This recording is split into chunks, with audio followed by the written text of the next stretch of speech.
सबको ऐसा लगता है कि आईफोन एक बहुत महंगा प्रोडक्ट है और सैमसंग से डबल कॉस्ट करता है, बट एक्चुअल में ये सच नहीं है। अब इस प्राइस को डेप्थ में समझने के लिए सबसे पहले हमें समझना होगा कॉस्ट ऑफ मेकिंग। मैन्युफैक्चरिंग की दुनिया में इस चीज को बोला जाता है बिल ऑफ मटेरियल या फिर BOM। ये बेसिकली क्या होता है? Shopping list of all the components जो भी डिवाइस के अंदर है प्लस उन सबको असेंबल करने की कॉस्ट। तुम्हारा आईफोन प्रो मैक्स 256 GB का प्राइस क्या है? 1,03,000 market. On the other hand Samsung Galaxy S24 ultra 256 GB cost करता है 1,12,000 रुपए। दोनों का अगर एस्टिमेटेड BOM बताऊं तो आईफोन का 48,000 रुपीज, सैमसंग का 47,000 रुपीज। और दोनों का मोस्ट एक्सपेंसिव कंपोनेंट क्या है? आईफोन का उसकी chip A17 Pro which cost around 11,000 rupees. Samsung का मोस्ट एक्सपेंसिव कंपोनेंट है उसकी डिस्प्ले जिसका प्राइस समवेयर अराउंड 9,000 रुपए। उसके बाद आता है टाइटेनियम फ्रेम समवेयर अराउंड 4,000 रुपए फॉर आईफोन एंड सैमसंग का 400 रुपए। अब इसका अगर ग्रॉस प्रॉफिट देखा जाए तो आईफोन का इज 55,000, सैमसंग का is 65,000। So the reality is Samsung का S24 अल्ट्रा जो कि प्राइस में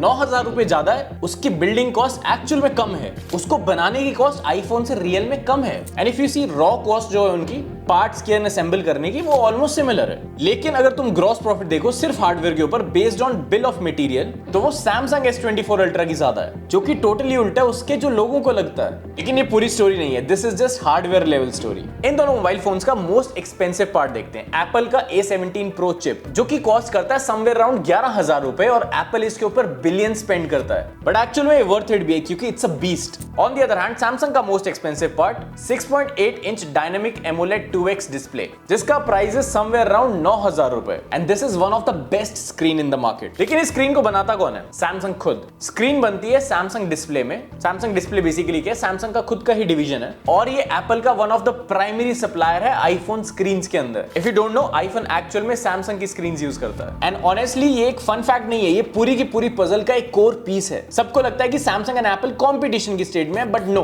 दे are actually in coopetition state. मतलब कि एवरी टाइम जब भी तुम एक आईफोन खरीदते हो तो एक चेक कट के सैमसंग को भी जाता है। दैट मींस कि सैमसंग का कंपोनेंट बिजनेस प्रॉफिट करता है जब भी आईफोन बिकता है। अब यहाँ पे चीज कॉम्प्लिकेट हो जाती है क्योंकि लोगों को लगता है ये सिंपल राइवलरी तो है, आईफोन आ गए सैमसंग आ गए, but no, that's not the case here. Samsung afford ही नहीं कर सकता आईफोन को खत्म करना क्योंकि आईफोन एक्चुअल में सैमसंग का one of the best customer है। अब रियल मिस्ट्री यहाँ पर आती है, जब कॉस्ट ऑफ बिल्डिंग इतनी सिमिलर है, हार्डवेयर लेवल पे हमने देखा सैमसंग ज्यादा प्रॉफिट ले रहा है, देन हाउ कम एप्पल जो है वो 80% प्रॉफिट कैप्चर कर रहा है पूरी की पूरी इंडस्ट्री का? एंड द आंसर इज कि हम देख ही गलत जगह पर रहे हैं। प्राइस सिर्फ पार्ट्स का नहीं होता है, वो होता है फिलॉसफीज का उन कंपनीज की जो कि ये प्रोडक्ट बिल्ड करती है। एप्पल का फाइनल प्रोडक्ट उसका आईफोन नहीं है, ये तो बस एक शुरुआत है। तो फिर अगर एक्चुअल बात पार्ट्स की नहीं है तो फिर किस चीज की है? उसके लिए हमें देखना पड़ेगा इन कंपनीज का ब्लूप्रिंट। अब एप्पल और सैमसंग जो है वो फोन्स को अलग अलग तो नहीं बनाते हैं, लेकिन फिर भी वो दोनों के दोनों बिल्कुल कंप्लीट डिफरेंट यूनिवर्स में काम कर रहे हैं। एक कंपनी का फोकस है एक सिंगल परफेक्ट स्काईस्क्रेपर बनाना और दूसरी कंपनी पूरा का पूरा शहर बनाना चाहती है। शुरुआत करते हैं एप्पल से। एप्पल की जो स्ट्रेटजी है उसे बिजनेसेस बोलते हैं फोकस्ड वर्टिकल इंटीग्रेशन। अब इसका मतलब क्या है कि वो सब कुछ बनाने का ट्राई नहीं कर रहे हैं, लेकिन ऑब्सेसिवली मोस्ट इंपॉर्टेंट पार्ट्स को कंट्रोल कर रहे हैं, which is brain and soul of the device. Brain is उनका कस्टम सिलिकॉन। अब वो सालों से इसके ऊपर बिलियन स्पेंड कर रहे हैं कि वो अपनी खुद की चिप बनाना चाहते हैं, जैसे कि A17 Pro, और ये चीज उनको एक मैसिव एडवांटेज देती है। कैसे? खुद की चिप होने की वजह से वो अपने हार्डवेयर एंड सॉफ्टवेयर को प्रॉपर्ली ऑप्टिमाइज कर सकते हैं एक साथ काम करने के लिए, which is like buttery smooth. On the other hand उनका सोल व्हिच इज iOS, जो कि उनका ऑपरेटिंग सिस्टम है। अब क्योंकि ऑपरेटिंग सिस्टम उनका खुद का है तो वो पूरा का पूरा यूजर एक्सपीरियंस कंट्रोल करते हैं उसमें। लॉक स्क्रीन से लेकर ऐप स्टोर तक पूरा का पूरा इट्स अ क्लोज्ड सिस्टम। सब कुछ डिजाइन किया है एप्पल ने, किसके लिए? एप्पल के लिए। अब आते हैं सैमसंग की साइड पर। अब सैमसंग क्या है, वो पूरा परिवार एक रन कर रहा है, मतलब कि एक बहुत मैसिव इंडस्ट्री है साउथ कोरिया के अंदर, यानी कि पूरा का पूरा एम्पायर है। उनकी स्ट्रेटेजी क्या है कि वर्टिकल और हॉरिजॉन्टल दोनों इंटीग्रेशंस को कवर अप करना है। वर्टिकली मतलब वो सब कुछ बनाते हैं, world's largest manufacturer of memory chips, OLED display, camera sensors, and वो सिर्फ खुद के फोन्स नहीं बनाते हैं। तुम इस प्लेनेट पर जितने फोन्स देख रहे हो उनमें से आधे से ज्यादा में सैमसंग के कंपोनेंट्स लगे हैं, इवन कि उनके बिगेस्ट राइवल एप्पल के अंदर भी। सेकंड इज उनकी हॉरिजॉन्टल इंटीग्रेशन, मतलब कि उनको एंड्रॉइड मार्केट के अंदर भी फाइट करना पड़ता है, जिसकी वजह से वो साल में सिर्फ 1 या 2 फ्लैगशिप रिलीज करके नहीं रुक सकते हैं। उनकी प्रीमियम S सीरीज है एप्पल से लड़ने के लिए, उनके पास फ्लैशी Z सीरीज है,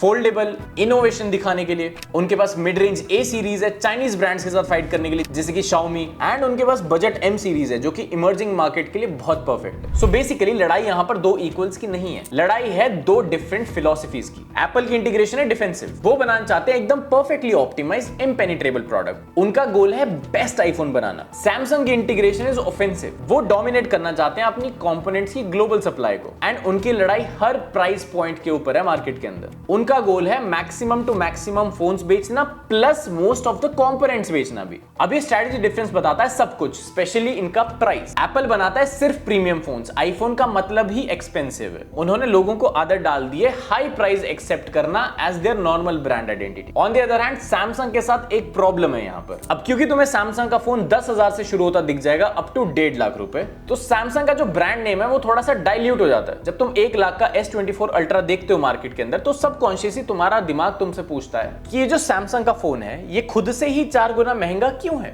इसकी वजह से जो प्रीमियम प्राइस टैग होता है वो जस्टिफाई नहीं हो पाता है। लेकिन एप्पल के साथ ये प्रॉब्लम नहीं है, उनका सबसे सस्ता फोन भी एक प्रीमियम फोन की तरह लगता है। अब इस डिफरेंस की वजह से दोनों की लड़ने की स्ट्रैटेजी भी बिल्कुल अलग हो जाती है। एक लड़ाई कर रहा है स्नाइपर राइफल से, यानी कि very specific high value target है उसका। दूसरा लड़ाई कर रहा है शॉटगन से, यानी कि स्प्रे किया जो बिक गया वही सही। अब इन ब्रांड्स ने तुम्हें कन्विंस कर लिया कि तुम लाखों रुपए खर्च दो इनके फोन के ऊपर, लेकिन कैसे? एप्पल की स्ट्रैटेजी है कि उसे बोलना है कम से कम। सैमसंग की on the other hand strategy है उसे अपने फोन के बारे में सब कुछ बता देना। एप्पल की मार्केटिंग है कि वो अपना फोन नहीं बेचते हैं, वो बेचते हैं आइडेंटिटी। अगर तुम उनकी एड बहुत ध्यान से देखो तो क्या होता है उसमें, बहुत मिनिमल सी एड होती है, aspirational, emotional. I don't know तुमने कभी नोटिस किया होगा नहीं, वो अपने स्पेक्स की बात ही नहीं करते। वो बोलते ही नहीं है कि हमारे पास इतनी रैम है, इतने मेगापिक्सल कैमरा है। उनका फोकस रहता है फीलिंग्स के ऊपर, लाइफस्टाइल के ऊपर, क्रिएटिविटी अनलॉक करने के ऊपर। उनका प्रोडक्ट एक हीरो है, लेकिन एक साइलेंट हीरो। इवन की पैकेजिंग भी एक्सपीरियंस है, प्रॉपर्ली इंजीनियर्ड है कि तुम जब बॉक्स खोलो तो ऐसे फिक्शन आनी चाहिए एंड तुम्हें एंटीसिपेशन फील होनी चाहिए उसमें कि हाँ कुछ आने वाला है। जो तुम एप्पल के कीनोट्स देखते हो वो कोई प्रोडक्ट अनाउंसमेंट नहीं है, वो एक कल्चरल इवेंट है जो कि मीडिया आउटलेट्स फ्री में कवर करते हैं, व्हिच मींस फ्री मार्केटिंग। अब इस स्ट्रेटजी की वजह से एप्पल है मोस्ट वैल्यूएबल ब्रांड अर्थ के ऊपर। ब्रांड फाइनेंस 2024 की रिपोर्ट के हिसाब से एप्पल ब्रांड की जो वैल्यू है वो है $516.6 बिलियन। और ये कोई कंपनी की स्टॉक मार्केट की वैल्यू नहीं है, दिस इज कंपनी के लोगो एंड फीलिंग की वैल्यू, जो कि एक इनटैंजिबल एसेट है बहुत सी कंट्रीज की जीडीपी से ज्यादा।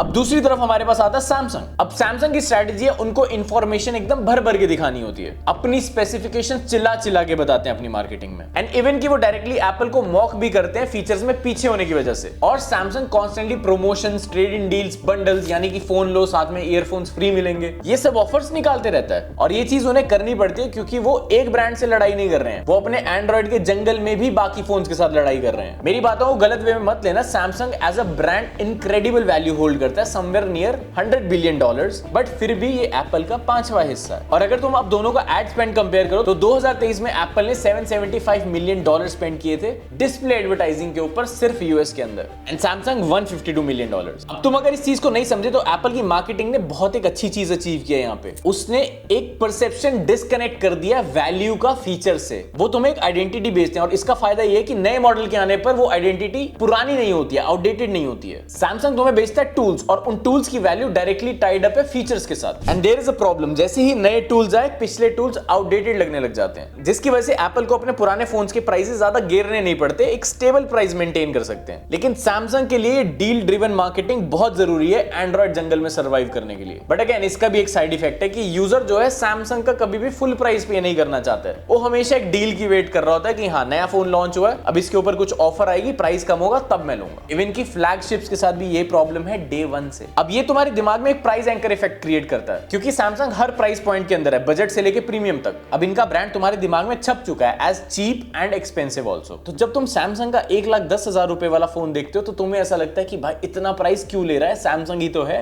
एप्पल का सिर्फ एक एंकर है, दैट इज प्रीमियम। उनका जो हाई प्राइस है वो तुम्हें एकदम नॉर्मल एंड एक्सपेक्टेड फील होता है कि हाँ एप्पल है तो 1.5 लाख का तो प्राइस पॉइंट बनता ही है इसका। बट ये हो गया मार्केटिंग का परसेप्शन, लेकिन जो तुम्हारी पॉकेट में रियल कैश है उसका क्या? बहुत से लोग इग्नोर कर देते हैं इस चीज को कि जब तुम फोन खरीद रहे हो और शॉप से बाहर निकल रहे हो तो इन दैट केस तुम्हारे फोन के प्राइस के साथ क्या खिलवाड़ हो रहा है। नाउ आई टेल यू कि कैसे आईफोन जो कि तुम 1,20,000 का खरीद रहे हो वो सैमसंग के सेम प्राइस वाले फोन से फिर भी 10,000 सस्ता पड़ेगा तुम्हें। एंड यहाँ पे आता है डेप्रिसिएशन का सीन। मैं एक चीज दोबारा बताऊंगा, जब भी तुम फोन खरीद रहे हो तो उसका अपफ्रंट जो प्राइस पे कर रहे हो विच इज लाइक 1,20,000 या 1.5 लाख, वो मैटर ही नहीं करता। एक्चुअल में प्राइस तब मैटर करता है जब तुम उस फोन को वापस देने वाले हो। इसे बोलते हैं डेप्रिसिएशन ट्रैप। अब ये है सबसे बड़ी हिडन कॉस्ट यहाँ पर कि कितनी फास्ट वो वैल्यू ड्रॉप हो रही है जब तुमने फोन खरीदा। कैसे? अज्यूम करो कि 2 कार्स खरीदी हैं तुमने, दोनों की दोनों 5 लाख की हैं, लेकिन 5 साल बाद जब तुम उसे बेचने गए तो एक कार जो है वो 1 लाख की बिकी और जो दूसरी कार है वो 2 लाख की बिकी। तो एक्चुअल में सस्ती कार कौन सी हुई? नाउ यू कैन नॉट से कि दोनों कार्स 5 लाख की ही तो है, सेम प्राइस ही तो है। नहीं, इन रियल जो कार तुम्हारी 2 लाख की बिकी है वो तुम्हें सस्ती पड़ेगी। इसे बोलते हैं TOC, total cost of ownership. Simple formula, जितने में तुमने परचेज किया माइनस कर दो उसमें से जो भी रीसेल वैल्यू है इसके, एंड डन, तुम्हें TOC मिल जाएगा। अब इन दिस केस आईफोन जो है अपनी रीसेल वैल्यू होल्ड करके रखता है, लेकिन कैसे? कुछ चीजें हम ऑलरेडी डिस्कस कर चुके हैं, that psychological thing, brand strength, जो उन्होंने मार्केटिंग से परसेप्शन बिल्ड किया वो सब। लेकिन दूसरी चीज यहां पर आती है सॉफ्टवेयर सपोर्ट। एप्पल जो है अपने फोन्स के अंदर iOS सपोर्ट 5 साल, 6 साल, यहां तक कि 7 साल तक भी देता है। सो दैट मींस 3 साल पहले वाला फोन आज की डेट में अगर देखें तो आईफोन 14 प्रो वो अब भी तुम्हें modern, secure and fully functional मिलेगा। एंड क्योंकि एप्पल हर साल सिर्फ एक ही सीरीज निकाल रहा है, दैट मींस 15, 14, 16, तो एप्पल की जो सेकंड हैंड मार्केट है वो इतनी फ्लडेड नहीं है। तुम्हें इजीली पता चल जाता है कि आईफोन 14 प्रो की आज की डेट में क्या वर्थ होने वाली है। But on the other hand अगर तुम सैमसंग का देखो तो उनका फ्लैगशिप फोन, उसकी भी वैल्यू एकदम से ड्रॉप हो जाती है। ऐसा क्यों? क्योंकि सैमसंग एज अ ब्रांड तुम्हारे दिमाग में जुड़ चुका है, ये डील्स एंड डिस्काउंट्स तो प्रोवाइड करते हैं। तो मैं पुराना S23 अल्ट्रा क्यों खरीदूं जब मैं S24 अल्ट्रा थोड़ा सा वेट करके डील्स एंड डिस्काउंट्स के साथ सेम प्राइस पर ले सकता हूं। एंड ऑल्सो वो न्यू फोन्स लॉन्च करते हैं बहुत ही frequently, S series, A series, M series, Z series, तो उनके जो फ्लैगशिप स्मार्टफोन्स होते हैं वो बहुत जल्दी पुराने लगने लग जाते हैं। एंड थर्ड थिंग इज कि एंड्रॉइड की मार्केट इतनी भरी हुई है कि तुम्हारे पास बहुत सारे ऑप्शन है चूज करने के लिए, दैट्स व्हाई वैल्यू जो है एकदम से ड्रॉप हो जाती है। अब लेट्स से तुम्हारा 1,10,000 वाला phone iPhone 15 pro 256 GB versus Samsung S24 ultra 256 GB, same again 1,10,000 का। एक साल बाद आईफोन 15 प्रो की value will be somewhere around 70,000 रुपए एंड सैमसंग 50,000 रुपए। 2 साल बाद आईफोन की वैल्यू 50,000 रुपए, सैमसंग की 40,000 रुपए। 3 साल बाद सैमसंग की वैल्यू 25,000 रुपए एंड आईफोन की 35,000 रुपए। Just note these are estimated amounts. तो 2 साल के बाद कॉस्ट ऑफ ओनरशिप तुम्हें आईफोन के ऊपर पड़ी 50,000 रुपए एंड सैमसंग के ऊपर तुम्हें पड़ी 70,000 रुपए। इसे कहते हैं डेप्रिसिएशन ट्रैप। सो बेसिकली जो तुम आईफोन का प्राइस पे कर रहे हो वो सिर्फ एक फोन के लिए नहीं दे रहे हो, बट एक गारंटीड हाई एग्जिट वैल्यू के लिए भी दे रहे हो। अब फ्लैगशिप बायर्स के साथ यहाँ पे ये प्रॉब्लम है कि वो एक हिडन टैक्स पे कर रहे हैं in the form of depreciation. And that's totally true कि तुम्हें डे 1 पे बहुत अच्छे फीचर्स मिल जाएंगे, बट तुम एक्चुअल उसका प्राइस पे करोगे जब तुम 2 साल या 3 साल बाद उसे बेचने जा रहे हो। अब ये जो रीसेल वैल्यू क्रिएट हुई है ये कोई तुक्का नहीं है, दिस इज एप्पल का सीक्रेट वेपन अपने कस्टमर्स को अपने तक ही रखने के लिए। एंड ये सीक्रेट वेपन इतना पावरफुल है कि एक सोशल प्रेशर बना देता है इंसान के दिमाग में। अब यहाँ पर एप्पल को छोड़ना इतना मुश्किल क्यों है? क्योंकि वो एक पावरफुल लॉक यूज करते हैं जो कि कोई मेटल या कोड का नहीं बना है, बट एक ग्रीन बबल का बना है, व्हिच इज एप्पल का इकोसिस्टम। क्रिटिक्स इसे वॉल्ड गार्डन बुलाते हैं, यानी कि एक सुंदर सा गार्डन है जहां पे चिड़ियां गाने गा रही है, बहुत सुंदर फूल है, लेकिन उसकी दीवारें इतनी ऊंची है कि तुम वहां से निकल ही नहीं सकते। नाउ दिस इज एप्पल की एंटायर स्ट्रेटजी, इतना सीमलेस, इंटरकनेक्टेड बना देना चीजों को कि अगर तुम इकोसिस्टम छोड़ के जाना चाहो तो तुम्हें वो एक डाउनग्रेड फील होने लग जाए। हार्डवेयर की साइड पे एप्पल तुम्हें क्या देता है? आईफोन, वॉच, और ये सारे एप्पल के डिवाइसेस आपस में इतना फ्लॉलेसली काम करते हैं। And if you don't know, Apple की जो वॉच है उसको फुल फंक्शनैलिटी पे काम करने के लिए एक आईफोन ही चाहिए। Now this is not a feature but a golden handcuff. Software की साइड पे तुम्हारे पास सर्विसेज हैं जो कि एक्सपीरियंस डिफाइन करती हैं, जैसे कि I message, face time, air drop, I cloud. अब ये इतना सीमलेस काम करती है कि तुम कुछ भी अपने आईफोन पे टाइप करना स्टार्ट करो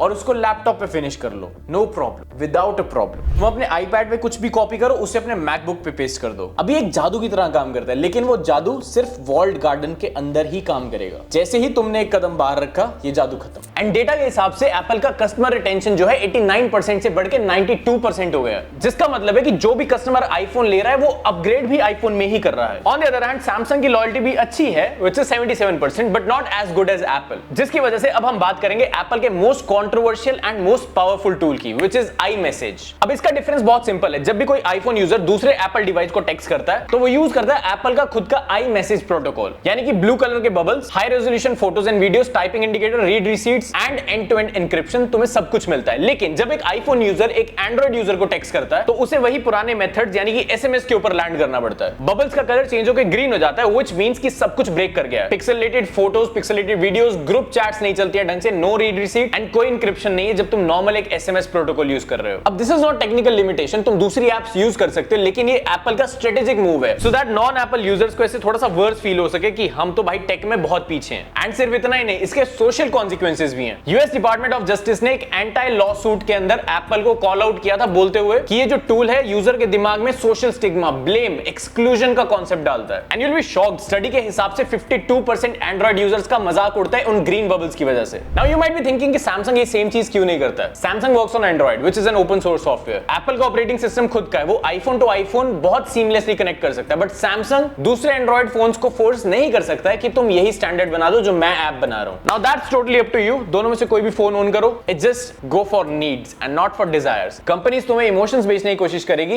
लेकिन तुम्हें पागल नहीं बनना है। आई होप इतनी डेप्थ जान के तुम्हारा दिमाग फट गया होगा। ऐसे ही नीचे दिए हुए सब्सक्राइब बटन को एकदम फाड़ दो। And all set.